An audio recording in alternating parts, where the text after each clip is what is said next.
Hello everyone, welcome back to unknown Facts Assamese. আপনি কেতিয়াবা ভাবিছেনে যে উড়াজাহাজ এরোপ্লেন যে উড়ে আকাশেৰে উড়ে কিন্তু আকাশখনত ঢেৰেকনি হয় বা লাইটনিং হৈ থাকে কেতিয়াবা ডাৱৰৰ মাজেৰে এৰোপ্লেন এটা ঘুমাই গ'ল আৰু ঢেৰেকনি ষ্টাৰ্ট হৈ গ'ল তেতিয়া কি হ'ব বলক আমি জানো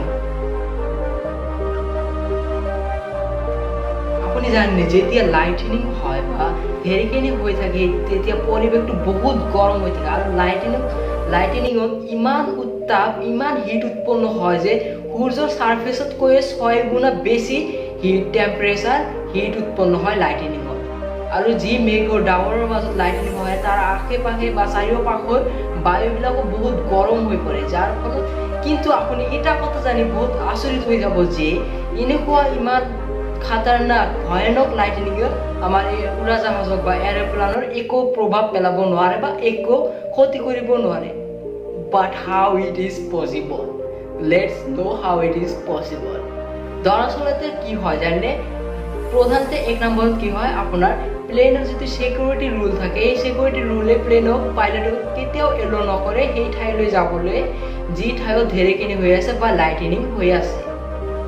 যেহেতু সেই ঠাইলৈ যাবলৈ এলো নকৰে প্লেন সেই ঠাই দি যাব নোৱাৰে যাৰ কাৰণে আপোনাৰ কি হয় লাইটনিং প্লেনত একো প্ৰভাৱ পেলাব নোৱাৰে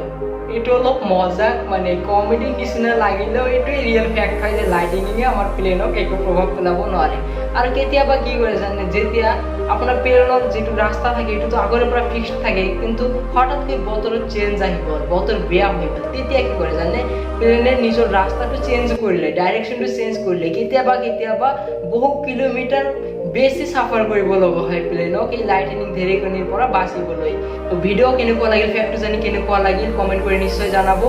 আৰু